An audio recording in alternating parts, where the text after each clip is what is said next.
I've got a little bit of background in accounting, a bit of legal background, a bit of marketing, a bit of programming. Got you. But you're the expert in programming, so that's why you're involved with us in that field, because you specialize more in that. But I'm more an all-rounder.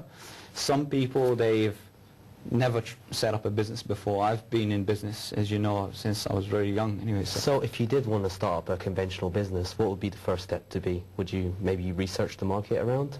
Yeah, well, that's basically it. I mean, you research the market, find out if there's other providers. Now, the thing is, a lot of people, they say to you, if there's competition, that's a bad sign, or it's a threat or whatever. Actually, if there isn't any competition, then you should think twice, because it's a bad sign. Okay, that there isn't a competition, no one's doing the same business, because maybe there isn't a market for it. Yeah. Otherwise, someone would be doing it. Hey, don't fool yourself and think, oh, you're the first person to create the first restaurant in the street, whatever. Probably someone tried to set up that restaurant in that same street, but they couldn't get any business, and that's why no one else went into that market in that particular area. So you should try to do a bit of research, a bit more, and find out if there was another business selling the same product or service and they didn't succeed, and what's the reasons, and why, if you're going to go into that market and you're insisting on that, how are you going to be different to make sure that you can capture the market. So that's first thing, is basically the market research, like you rightly said. The second point, you have to identify, and a lot of people don't do this, right?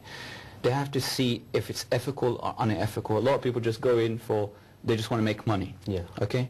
I've got friends that talk about they want to save the world, eradicate poverty, and do all these things, and being ethical and all that stuff. But when they comes to them an opportunity, a scam or a money-making scheme, and they know it's illegal, they say, well, we're just going to make a quick buck. We're going to make a quick little bit of money, and then we'll start giving charity and doing all these things. Unfortunately, it's not acceptable. Yeah? You have to have principles. And once you set yourself, say, okay, I'm going to do business the ethical way, I'm going to make money the halal way, don't compromise your principles, whatever it is. Even if you can make a quick £1 million illegally or unethically or whatever, and you say, well, I'm going to do good to other people, don't do it. Just be clean, be good. And that's important, especially for Muslims, is to check what the Quran and what the Sunnah says about that particular business. I've always, any business that I've gone into, even online business, believe it or not, there wasn't internet at the time for the Prophet Muhammad ﷺ, but the principle of business in general is the same. You can't trade in alcohol, you can't trade in interest, there's certain limitations, and Muslims should look into the Quran and these things and basically identify what is permissible and what is not permissible. And if there's a non-Muslim say, well, it doesn't really apply to me, well, look at it from a point of view. Is it legal or illegal? Is it ethical or unethical? That's how you identify. Sorry, you wanted to... I always met people that they started off wanting to do things halal, but then gradually the line's always blurred. Is there a council, or is there people you can talk to find out if what you're doing is Sharia compliant? There is organizations, and I'm actually talking to an organization regarding setting up a Sharia board for Umicom itself, so they can identify whether I'm Sharia compliant myself by the nature of my business. So far they've said to me it's halal, but we're going to set up that board as well, which is going to oversee all the activity of all the members as well. Because like the business, the nature of my business might be halal, but then as the members come in, they could be selling products. Like on my platform, I allow people to sell, I allow people to advertise. So they could, like, someone might come along and start advertising loans and alcohol and gambling or whatever. So they would pick up that board. Sharia board would say to me, well, okay, your platform is halal, but now people are using it for the haram stuff, so you can't do that. You have to put limitations in place. Okay, so doing that. So there are organizations that are being set up in the UK now and all over the world that are basically setting up the regulations for this. But what to do, without going to any organization, just go on the internet, Google it or Google it, and find out what you're doing. Is it halal or haram? Okay, so at least you feel a bit relaxed, and you're relieved that you're not breaking the divine laws, at least. Yeah, and obviously also the law of the land. You don't want to be breaking any laws as well. And what we try to tell people is to obey the law of the land, and also obey the divine law as well of the Quran and the Sunnah. So that's that point of the market research, right? Now, most thing, right, that people fail to do is preparation. Okay. If you fail to prepare, then if you fail to plan, then you plan to fail. Exactly, yeah. Basically, I got the tongue twisted. So what would be, once you've done your market research, once you found that it's ethical, what is the best way to prepare your business? First thing, what I do, right, okay, and a lot of people say, write a business plan, right? When I started any of my businesses, to be honest with you, I never wrote a business plan like a business plan. I just wrote down ideas. I wrote it down as if I would be reading it myself. And it's usually about 6 pages. I mean, if you think about the bank manager or even a government body or any investor in general, they're getting a document and it's like 50 pages, 100 pages, and it's like in detail and all that stuff. And they might not understand your industry. And they're not going to stay there reading 50 pages for your document. So I usually keep it down to 6 to 8 pages and just talk about the business idea in summary, the people behind it, the experience that we're bringing to the table, our own personal finance. Then I'll talk about something like break-even analysis, identifying the costs and how much units we need to sell or how many clients we need to cover our costs so the business isn't losing money and when we expect. So I just give them a quick summary in 6, 8 pages about the business. So it's really just writing it down, not necessarily for the bank or for an investor, but for your own personal self, so you can stay focused. Say, right, this is what I want to achieve. Just put down the notes. So the first thing what I said here is, write down your ideas, okay?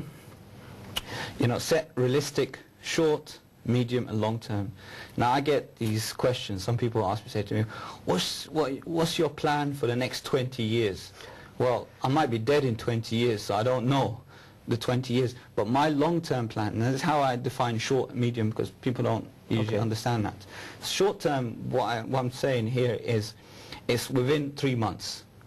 Where do you see the business going within 3 months? So you need to plan in that short term. You can go shorter than that. You say, where do you see the business in 30 days if you want, okay? But I usually say a quarter. A quarter is more than sufficient to see a change, okay? So quarterly, and then I talk about medium term, which is usually, I would say, a year. So where do you see the business in a year? What's the net profit? All that stuff. And then I talk about the long term. I'll say about 5 years. 3-5 years. That's what I would define as long term. So when they write in the business plan, they write these 3 things: 3 months, a year, 5 years, or 3 years, something like that. That's long term. Don't start thinking, okay, where's the business going to go after 100 years? Because some people go to the extreme and start, right now I'm going to make billions of pounds in 100 years' time. In 100 years' time, they're not going to be here, realistically, okay, unless Allah gives them long life. Okay, and the market's going to change. So try to make it more realistic than that. And then obviously identify some of the fixed and variable costs. Now fixed costs, I'm talking about, like, if you buy a computer, if you're going to buy a computer for your trade, or you're going to buy a till for your shop, that's a fixed asset. It's not, you're not going to buy a till every single month, okay? But variable costs are like utilities, telephone calls, that can go up and down. It's an ongoing cost. You don't just pay one off and you don't pay the bills again. You continually pay that. So you identify all these different expenses that the business could incur. Now what I do personally for my business plans, I always increase my costs after I identify, well, in a month it's going to cost me, like, say, £3,000 a month. I would increase it by another 10%. So I'll say my cost is 3,300, and then I'll base my assumption on that. I'll say, right, okay, how much do I need to sell to cover that 3,300? And inshallah my expenses will be less, but sometimes expenses could be more than what you plan. You want to get at a point, Ashraf? Well, I was just wondering, you make this plan, how often does your plan follow suit? Like, reality versus your planning, how accurate is it usually, or is it just to attract the investors and keep you focused? Well, it's really not so much to attract the investors, it's really to attract you and keep you focused. Now you're looking at it and saying, okay, this month my target is to increase by an extra £100. It doesn't have to be, increasing by a substantial amount. You say every month I'm going to increase my profit by an extra £100 or £500, or an increase by 5%. So you're motivating yourself to do that extra push. And it's the end of the month, you say, well, I've only got £20 to go. I'm just making it in small figures. And you could push yourself for that. I used to do that when I used to do direct sales, and I used to do sales to door-to-door sales. And I used to say, okay, I need to make £200, £250 a day. And when I get near to that £200 and it's almost the day's over, I still push myself to get that £200. So at least I'm making that £200 for that day. Yeah. So it's something to keep you